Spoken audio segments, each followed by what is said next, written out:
السلام علیکم ورحمۃ اللہ وبرکاتہ۔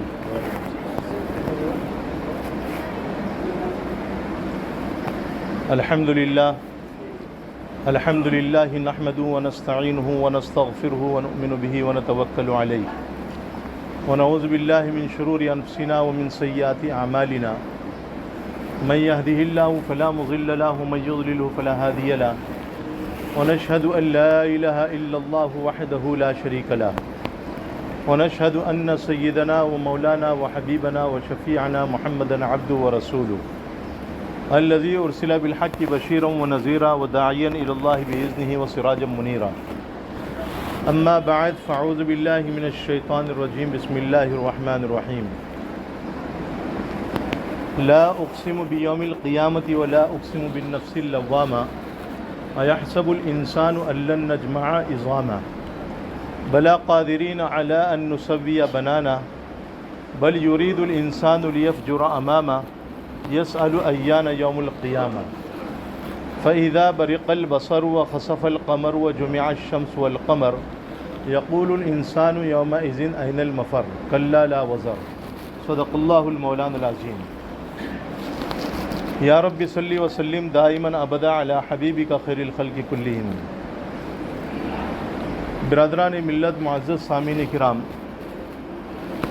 اس دنیا میں اللہ رب العزت نے ہم میں سے ہر شخص کو ایک جان اور ایک جسم عطا کیا ہے. یہ جان بھی اللہ رب العزت کی امانت ہے اور یہ جسم بھی اللہ رب العزت کی امانت ہے. مطلب یہ ہے کہ یہ جان بھی اس کے ہم مالک نہیں ہیں اور جو جسم ہے جسم کے مالک بھی ہم نہیں ہیں. دونوں چیزیں اللہ رب العزت کی ہے. جب یہ جان ہماری نہیں ہے اور یہ جسم بھی ہمارا نہیں ہے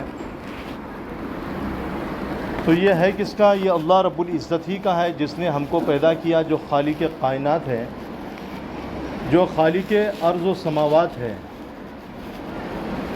اب جب یہ جسم اور یہ امانت اللہ کا ہے تو یہ اللہ رب العزت نے بطور امانت کے ہم لوگوں کو عطا کیا ہے. اور جیسا کہ آپ حضرات جانتے ہیں کہ اگر کوئی شخص ہمارے پاس میں کوئی چیز رکھنے کے لیے دے اور وہ یہ کہے کہ بھائی اس چیز کو اپنے پاس میں حفاظت سے رکھنا، میں فلاں تاریخ کو آ کر کے آپ سے لے لوں گا، تو وہ چیز امانت کہلاتی ہے. تو امانت میں خیانت کرنا بالکل جائز نہیں ہے. ہاں، اگر وہ اجازت دے کہ بھائی یہ چیز آپ استعمال کر سکتے ہو مگر میں فلاں دن آؤں گا تو آپ کو جو ہے وہ چیز دینا پڑے گا. جیسے کسی نے ہمارے پاس میں 100 روپے رکھ دیے یا 1000 روپے رکھ دیے اور کہا کہ میری اجازت ہے آپ اس کو استعمال کرو، لیکن جس تاریخ کو میں آؤں گا اس تاریخ کو آپ نے یہ 100 روپے 1000 روپے مجھ کو لوٹانا ہے.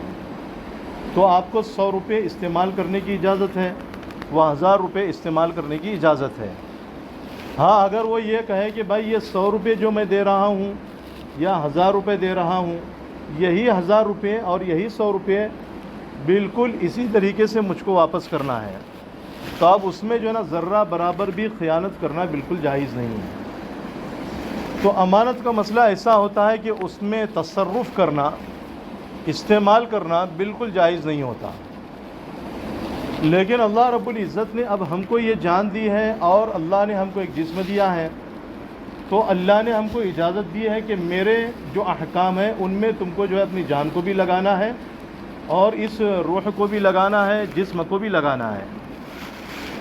اور اسی امانت کے متعلق اللہ رب العزت نے قرآن کریم کے سورہ انفال میں آیت نمبر 27 میں غالباً بیان فرمایا، یا ایھا الذین آمنوا لا تخونوا اللہ والرسول وتخونوا اماناتکم وانتم تعلمون.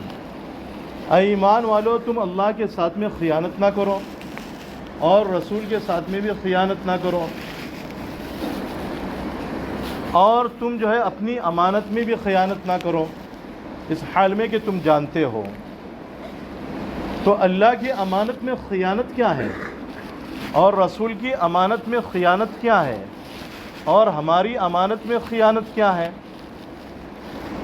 حضرت عبداللہ ابن عباس رضی اللہ تعالیٰ عنہ بیان فرماتے ہیں کہ اللہ کی امانت اللہ کے احکامات پر عمل کرنا ہے. اللہ کے فرائض پر عمل کرنا ہے۔ اللہ نے قرآن کریم میں شروع میں بیان فرمایا الذین یؤمنون بالغیب ویقیمون الصلاۃ ومما رزقناہم ینفقون، جو اللہ سے ڈرنے والے ہیں، متقی ہیں، پرہیزگار ہیں۔ اللہ نے ان کی صفات کو اور ان کی خوبیوں کو بیان فرمایا۔ خوبیاں کیا ہے، صفات کیا ہے؟ کہ متقی لوگ وہ ہیں جو ایمان بالغیب رکھتے ہیں، جن چیزوں کو دیکھا نہیں ان پر ایمان و یقین رکھتے ہیں۔ اللہ کو ہم نے دیکھا نہیں لیکن اللہ کی ذات پر ہمارا یقین ہے۔ رسول اللہ صلی اللہ علیہ وسلم کو ہم نے دیکھا نہیں مگر ہمارا یقین ہے کہ حضرت محمد الرسول اللہ صلی اللہ علیہ وسلم اللہ کے آخری رسول ہیں اور خاتم النبیین ہیں۔ اور ہم نے جو ہے قبر والے منظر کو دیکھا نہیں لیکن ہمارا یقین ہے قبر والے منظر پر، ہمارا یقین ہے، ایمان ہے۔ اور ہم نے جو ہے آخرت کے دن کو دیکھا نہیں تو ہمارا ایمان اور یقین ہے۔ اور اسی طریقے سے اللہ نے قرآن کریم میں بیان فرمایا کہ تم نماز پڑھو، الذین یؤمنون بالغیب ویقیمون الصلاۃ ومما رزقناہم ینفقون، کہ اللہ نے نماز پڑھنے کا حکم دیا ہے تو اب نماز کا ادا کرنا، نماز کا قائم کرنا ضروری ہے۔ اس ایک بات کو یاد رکھیے کہ نماز کا قائم کرنا الگ چیز ہے اور نماز کا پڑھنا ادا کرنا الگ چیز ہے۔ نماز کا ادا کرنا اور پڑھنا یہ ہے کہ بھائی ہم نے مؤذن کی اذان سنی، مؤذن کے الفاظ سنے کہ مؤذن نے اذان دیا اللہ اکبر اللہ اکبر، اللہ سب سے بڑا ہے، اللہ سب سے بڑا ہے۔ ہم نے اس کی اذان سنی اور سننے کے بعد میں مسجد میں حاضر ہو گئے اور ہم نے ظہر کی نماز پڑھ لی، تو یہ نماز کا ادا کرنا ہے۔ نماز کا قائم کرنا کیا ہے؟ نماز کا قائم کرنا یہ ہے کہ خود بھی نماز پڑھے اور اپنے بال بچوں کو بھی نماز پڑھنے کا حکم دے، خود بھی نماز پڑھے اور اپنے والدین کو بھی نماز پڑھنے کے بارے میں فرمائے، خود بھی نماز پڑھے اور اپنے محلے میں جو ہمارے دوست و احباب ہیں، جو نبی کریم صلی اللہ علیہ وسلم کی اور امت ہے، ان کو بھی نماز پڑھنے کا حکم دے، ان کو بھی نماز پڑھنے کی دعوت دے۔ یہ نماز کا قائم کرنا ہے۔ وقت کے اندر نماز کو پڑھنا، نماز کا قائم کرنا، اور نماز کو تمام شرائط کے ساتھ میں اور ان کی رعایت رکھتے ہوئے ادا کرنا، یہ نماز کا قائم کرنا ہے۔ تو اللہ نے جن چیزوں کا حکم دیا ہے ان چیزوں پر عمل کرنا، یہ اللہ کی امانت کو ادا کرنا ہے۔ اور رسول اللہ صلی اللہ علیہ وسلم کی سنتوں پر عمل کرنا، یہ رسول اللہ صلی اللہ علیہ وسلم کی امانت کو ادا کرنا ہے۔ آج ہم جو ہے نا غور و فکر کریں اور ہم اپنے گریبانوں میں جھانک کر کے دیکھیں کہ ہم اللہ کے کتنے احکام پر عمل کر رہے ہیں، اور ہم نے جو ہے شریعت نے جن چیزوں سے منع کیا ہے ان میں سے کتنی چیزوں سے ہم رک رہے ہیں، اور رسول اللہ صلی اللہ علیہ وسلم کی کتنی سنتیں ایسی ہیں کہ جن پر ہم عمل کر رہے ہیں، اور کتنی سنتیں ایسی ہیں کہ جن کو ہم ترک کر رہے، چھوڑ رہے ہیں۔ واقعتاً اگر ہم غور کریں گے نا تو 10% بھی جو ہے نا اللہ کے احکام پر اور اس کے رسول حضرت محمد الرسول اللہ صلی اللہ علیہ وسلم کی سنتوں پر عمل نہیں کر رہے۔ صحیح بتا رہا ہوں میں۔ یہ رمضان المبارک کا مہینہ آ گیا، کیا نماز پڑھنے کا حکم صرف رمضانی میں ہے؟ نماز پڑھنے کا حکم تو رمضان میں بھی ہے اور غیر رمضان میں بھی ہے۔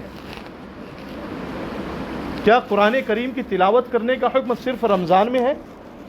نہیں، بلکہ جو ہے نا قرآن کریم کی تلاوت کا حکم غیر رمضان میں بھی ہے۔ کیا کلمہ توحید کی محنت کرنے کا حکم صرف رمضان میں ہے؟ نہیں، بلکہ غیر رمضان میں بھی ہے۔ ہاں، بات یہ ہے، حضرت سلمان فارسی رضی اللہ تعالیٰ عنہ بیان فرماتے ہیں کہ نبی کریم صلی اللہ علیہ وسلم نے فرمایا کہ رمضان المبارک میں ایک فرض پر عمل کرنے کی وجہ سے اللہ 70 فرض پر عمل کرنے کا ثواب عطا فرماتے ہیں، یعنی رمضان میں ثواب زیادہ ہو جاتا ہے۔ رمضان میں زکوٰۃ نکالو گے تو رمضان میں زکوٰۃ نکالنے کا ثواب، زکوٰۃ ادا کرنے کا ثواب 70 فرض پر عمل کرنے کا ثواب ملتا ہے، اور رمضان میں سنت پر عمل کرنے کا ثواب، فرض پر عمل کرنے کے ثواب کے برابر ہوتا ہے، یہ اور بات ہے۔ لیکن 5 وقتہ نماز پڑھنا، چاہے وہ رمضان کا مہینہ ہو یا غیر رمضان کا مہینہ ہو، مسجدوں کو آباد کرنا، چاہے رمضان کا مہینہ ہو یا غیر رمضان کا مہینہ ہو، ہمارے اوپر ضروری ہو جاتا ہے۔ آج ہم غور و فکر کریں کہ آج ہم مسجدوں کو کتنا آباد کر رہے ہیں، اللہ کے گھر کو کتنا آباد کر رہے ہیں، اللہ کی امانت کو ہم کتنا ادا کر رہے ہیں، اللہ کی امانت میں ہم کتنا خیانت کر رہے ہیں۔ اللہ نے یہ جسم اور یہ روح جو دیا ہے نا، یہ دین کی محنت میں کھپانے کے لیے دیا ہے کہ ہم اپنے جسم کو اور اپنی روح کو اللہ کے راستے میں کھپا دے، نماز میں لگا دے، روزے میں لگا دے، زکوٰۃ میں لگا دے، حج کرنے میں لگا دے، عمرہ کرنے میں لگا دے، دعوت و تبلیغ میں لگا دے۔ اللہ نے قرآن کریم میں 6 پارے کے آخر میں نبی اکرم تاجدار مدینہ محمد عربی صلی اللہ علیہ وسلم کو مخاطب ہو کر کے بیان فرمایا، یا ایھا الرسول بلغ ما انزل الیک من ربک وان لم تفعل فما بلغت رسالتہ۔ اے رسول، جو چیزیں آپ تک پہنچی ہیں ان چیزوں کو تم اپنی امت تک پہنچا دو، اور اگر آپ نے یہ دعوت و تبلیغ والا کام نہیں کیا، تبلیغ کا کام اگر آپ نے نہیں کیا، وَإِن لَمْ تَفْعَلْ فَمَا بَلَّغْتَ رِسَالَتَهُ، تو آپ نے جو ہے نا اپنے رسالت کے حق کو نہیں پہنچایا، رسالت کے حق کو ادا نہیں کیا۔ اب دیکھو اس دنیا کے اندر حضرت محمد الرسول اللہ صلی اللہ علیہ وسلم کے بعد میں کوئی نیا نبی پیدا ہونے والا نہیں۔ حضرت عیسیٰ علیہ السلام آئیں گے، وہ پہلے پیدا ہو چکے ہیں، اور وہ کیوں آئیں گے؟ دجال کو قتل کرنے کے لیے آئیں گے، بڑے بڑے فتنوں کو ختم کرنے کے لیے آئیں گے، اور بتا دیں گے لوگوں کو کہ اے لوگوں جو دجال کو خدا مانتے ہیں، یاد رکھو کہ دجال خدا نہیں ہے۔ اگر دجال خدا ہوتا تو دجال قتل نہیں کیا جاتا، دجال قتل نہیں ہوتا۔ حضرت عیسیٰ علیہ السلام آ کر کے دجال کو باب لد کے پاس میں اسرائیل میں قتل کریں گے، تو حضرت عیسیٰ علیہ السلام پیدا نہیں ہوں گے، بلکہ آسمان سے ان کا نزول ہوگا اور دجال کا خروج ہوگا، اور حضرت مہدی رضی اللہ تعالیٰ عنہ کا ظہور ہوگا۔ تو اب حضرت محمد الرسول اللہ صلی اللہ علیہ وسلم کے بعد میں کوئی نیا نبی پیدا ہونے والا نہیں۔ اب یہ دعوت و تبلیغ کا کام کس کا ہے؟ یہ آپ کا اور ہمارا کام ہے۔ اب ہم جو ہے نا دعوت و تبلیغ کا کام کریں، جتنا ہو سکے اپنے جسم کو اور اپنی روح کو اللہ کے راستے میں لگائے، کھپائے۔ اللہ نے یہ جسم جو ہے نا آرام کرنے کے لیے نہیں دیا ہے، عیش پرستی کے لیے نہیں دیا ہے، یا صرف کھانے کمانے کے لیے نہیں دیا ہے، بلکہ اپنے راستے میں لگانے کے لیے دیا ہے۔ اگر اس دنیا میں کھانا کمانا مقصود ہوتا، عیش کرنا مقصود ہوتا، سونا مقصود ہوتا، تو جانوروں میں اور ہم میں کوئی فرق نہیں ہوتا۔ کیوں؟ اس لیے کہ وہ بھی کھا رہے، وہ بھی زندگی گزار رہے، لیکن جو عبادت ہم انسان کر رہے ہیں وہ عبادت جو ہے نا اور مخلوق نہیں کر رہی ہے۔ اس لیے اللہ رب العزت نے قرآن کریم میں بیان فرمایا ہے، وَمَا خَلَقْتُ الْجِنَّ وَالْإِنسَ إِلَّا لِيَعْبُدُونَ، کہ ہم نے جناتوں کو اور انسانوں کو محض اپنی عبادت کے لیے پیدا کیا ہے۔ تو اب ہمارا کام یہ ہو جاتا ہے کہ ہم دین کا کام خوب محنت سے کریں۔ دیکھو جب ایک مرتبہ یہ آگ بند ہو جائے گی نا، تو آگ بند ہو جانے کے بعد میں پھر دوبارہ موقع نہیں ملنے والا یہاں آنے کا۔ ایک صحابی نے جو ہے اللہ کے رسول صلی اللہ علیہ وسلم سے پوچھا، من اکیس الناس وحزم الناس، اے اللہ کے رسول صلی اللہ علیہ وسلم عقل مند آدمی کون ہے؟ اللہ کے رسول صلی اللہ علیہ وسلم نے یہ نہیں بیان فرمایا کہ بھائی عقل مند جو ہے نا ڈاکٹر حضرات ہیں، یا علماء حضرات ہیں، یا مفتیان کرام ہیں، یا جج حضرات ہیں۔ یہ بھی نہیں فرمایا کہ انجینئر حضرات ہیں، یا فلاں فلاں آدمی ہیں، وکیل صاحب ہیں، بلکہ اللہ کے رسول صلی اللہ علیہ وسلم نے بیان فرمایا کہ دیکھو عقل مند شخص وہ ہے جو موت کے بعد کے لیے تیاری کرے، جو موت کی اور موت کے بعد کے لیے تیاری کرے۔ آج ہماری زندگی جو ہے نا مختصر سی زندگی ہے۔ پرانی قوموں کی تاریخیں اٹھا کر کے آپ دیکھ لو، حضرت نوح علیہ السلام کی عمر کتنی تھی؟ 950 سال سے زیادہ عمر تھی، لیکن وہ بھی ایک دن چلے گئے۔ قوم عاد کی عمریں کتنی ہوا کرتی تھی؟ چلی گئے۔ فرعون کی عمر جو ہے نا 400 سال سے زیادہ تھی۔ کتنی؟ 400 سال سے زیادہ۔ خدائی کا دعویٰ کیا، اور وہ بھی کون سا؟ انا ربکم الاعلی، کہ میں تمہارا سب سے بڑا رب ہوں، یعنی نعوذ باللہ کیا کہا کہ خدا سے بھی بڑا خدا ہوں، انا ربکم الاعلی۔ تو اتنی بڑی سلطنت کا مالک ایک دن وہ بھی چلا گیا۔ چنگیز خان جس نے اتنی بڑی حکومت کی وہ بھی چلا گیا۔ سکندر بادشاہ جس نے جو ہے نا ساری دنیا پر حکومت کی وہ بھی چلا گیا۔ حضرت سلیمان علیہ الصلوۃ والتسلیم جنہوں نے پوری دنیا پر حکومت کی وہ بھی اس دنیا سے رخصت ہو گئے۔ بخت نصر جس نے پوری دنیا پر جو ہے نا حکومت کیا، دنیا کے اکثر حصے پر جو ہے نا حکومت کیا، وہ بھی اس دنیا سے چلا گیا۔ آج ہماری عمر کتنی ہے؟ 50 سال، 60 سال، کوئی تاریخ ہم کو معلوم نہیں ہے۔ اللہ نے قرآن کریم میں بیان فرمایا ما تسبق من امت اجلها وما یستاخرون، 18ویں پارے میں سورہ مؤمنون میں اللہ بیان فرماتے ہیں کوئی امت اپنی مدت سے نہ آگے بڑھ سکتی ہے نہ پیچھے ہو سکتی ہے، جو وقت مقرر ہے اسی وقت مقررہ پر وہ اس دنیا سے رخصت ہونے والی ہے۔ ثم ارسلنا رسلنا تترا، ہم نے جو ہے نا پے در پہ پیغمبروں کو بھیجا، رسولوں کو بھیجا۔ کیوں بھیجا؟ بھیجنے کا مقصد کیا ہے؟ بھیجنے کا مقصد یہی تھا کہ اللہ کے بندوں کو اللہ کے احکام پر لائے، اور اللہ کے بندوں کو جنت والے راستے پر لائے، اور اللہ کے بندوں کو جہنم والے راستے سے نکال کر کے جو ہے نا سیدھے راستے پر لائے، تاکہ سب کے سب جو ہے نا جنت میں داخل ہونے والے بن جائے۔ یہی تو آج ہمارا مقصد ہے کہ بھائی میری اپنی زندگی بن جائے، میرے بال بچوں کی زندگی بن جائے، میری والدین کی زندگی بن جائے، میرے دوست و احباب کی زندگی بن جائے، میری آنے والی نسلوں کی زندگی بن جائے۔ دیکھو آج دنیا کا ماحول جو ہے نا بہت خراب ہے، بے انتہا خراب ہے۔ آج ہمیں اپنی ایمان کی فکر ہونی چاہیے۔ حضرت یعقوب علیہ السلام جب ان کا انتقال ہونے لگا، ان کی موت قریب ہو چکی، اپنی آل اولاد کو سب کو جمع کیے، یوسف علیہ السلام کو، ان کے بھائیوں کو، سب کو جمع کیے، اور ان سے کہا کہ بتاؤ میرے بعد میں تم کس کی عبادت کرو گے؟ تو سب نے ایک زبان ہو کر کے کہا کہ ہم آپ کے معبود کی یعنی اللہ کی عبادت کریں گے۔ تو نبی کو بھی اپنی اولاد کی فکر، تو آج ہمیں بھی جو ہے نا اپنی اولاد کی فکر، اپنے نوجوانوں کی فکر ہونا ضروری ہے، اپنی آنے والی نسلوں کی فکر ہونا ضروری ہے۔ آج دیکھو نوجوانوں کے اندر سے جو ہے نا ایمان کو سلب کیا جا رہا ہے، نوجوانوں کے اندر سے موبائل ہاتھ میں آ گیا، نماز کے اوقات میں موبائل، رات میں سونے کے وقت میں موبائل، سب سے پہلے جب صبح میں اٹھتا ہے تو سونے کی دعا کوئی نہیں پڑھتا، الحمدللہ الذی احیانا بعد ما اماتنا والیہ النشور، سب سے پہلے موبائل ہاتھ میں، پھر وہ یوٹیوب سب سے پہلے شروع کر دیا جاتا ہے۔ نہ نمازوں کی فکر نہ قرآن کی فکر، یہ موبائل کے ذریعے سے ایمان سلب کیا جا رہا ہے۔ لڑکیاں مرتد ہو رہی ہے، لڑکے مرتد ہو رہے ہیں، دین اسلام کو چھوڑ رہے ہیں۔ یہ کس وجہ سے؟ ایمان کی محنت کی کمی کی وجہ سے، دینداری کی کمی کی وجہ سے۔ یاد رکھیں آج اگر ہم نے دین کے کام کو نہیں کیا، ہم نے اپنی اولاد کی فکر نہیں کی، ہم نے اپنی اولاد کو جو ہے نا بیدار نہیں کیا، تو ہماری آنے والی نسلیں جو ہے نا اسلام میں نہیں ہوگی، ہماری آنے والی نسلیں جو ہے نا کفر میں ہوگی۔ ضروری ہے ہمارے لیے ایمان کی محنت کرنا۔